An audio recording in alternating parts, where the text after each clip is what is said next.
ہم تو خلفی مگر یہ ہے تیری دسترس میں صدف تو مولی کا دے دو. محترم حضرات، قابل قدر اساتذہ کرام اور مہمانان اعزام اور عزیز ساتھیوں، اللہ تبارک و تعالیٰ کا فضل و کرم اور احسان عظیم ہے کہ اس نے مجھ جیسے ادنا طالب علم کو آپ جیسے معزز مکرم سامعین کے سامنے لب گشائی کا موقع عنایت فرمایا. دعا کیجیے اللہ تبارک و تعالیٰ مجھے صحیح صحیح کہنے اور ہم سب کو ان باتوں پر عمل کرنے کی توفیق عطا فرمائے. محترم حضرات، کوئی بھی علم و فن اور ہنر ہو بلاغت محمود ہے، اس کا سیکھنا اور طلب کرنا قابل تعریف ہے. خواہ وہ دینی علوم ہو یا دنیاوی علوم، سائنس علوم ہو یا ٹیکنالوجی، انگریزی تعلیم ہو یا اور کوئی علم، تمام علوم فی نفسی مستحسن اور لائق حصول ہے.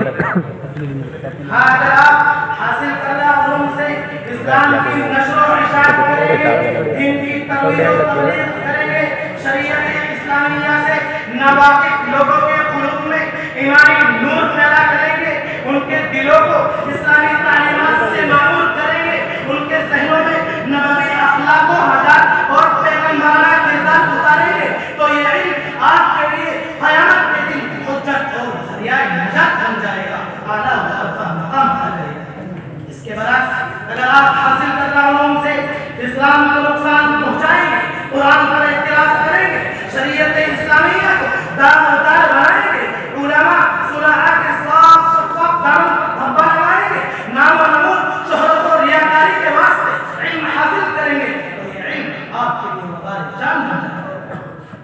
حضرات گرامی، علم ایک روشنی ہے، صرف طریقہ استعمال کا فرق ہے.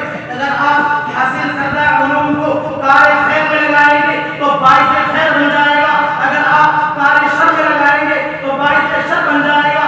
لہذا حصول علم کے اندر خیر بھی ہے اور شر بھی ہے. علم رحمت خدا بندی کا ذریعہ بھی ہے اور فضل الہی کا سبب ہے.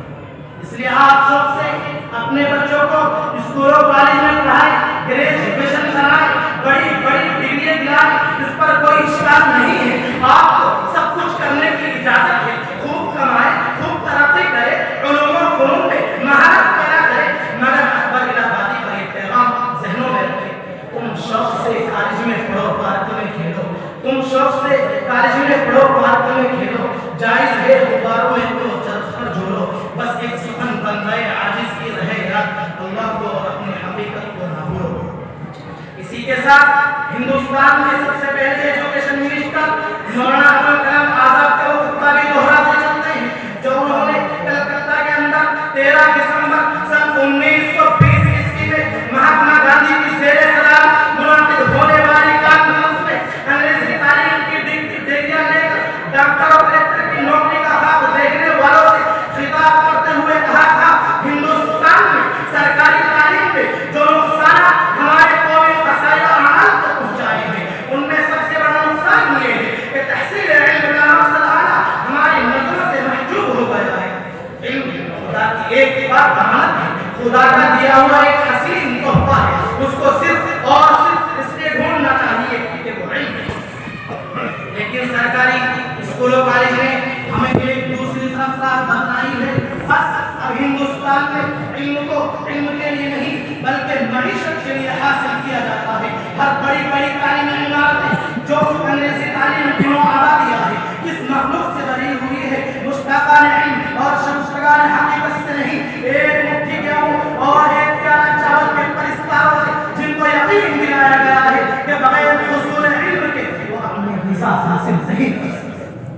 حضرات گرامی، اگر آپ اپنی حقیقت کی بقا چاہتے ہیں اور علم کو خدا کی پاک امانت سمجھتے ہو تو علوم جدیدہ سے پہلے علم دین حاصل کرو. اسکول و کالج میں پڑھنے سے پہلے مدارس اسلامیہ کی طرف متوجہ ہو، کیونکہ دنیاوی علوم اسی وقت مفید اور قائم ثابت ہوں گے جبکہ ہم ان سے دین خدمت انجام دیں گے، اسلامی عقیدے کی حفاظت کریں گے، قرآنی تعلیمات کو عام کریں گے. اس کے لیے پہلے ہمیں قرآن سیکھنا ہوگا، حدیث پڑھنی ہوگی، شرعی مسائل سے آگاہ ہونا ہوگا. یہ جانکاری آپ کو اسکولوں کالجوں میں نہیں ملے گی. دعا کیجیے اللہ تبارک و تعالی ہم سب کو علم حاصل کرنے اور اس پر عمل کرنے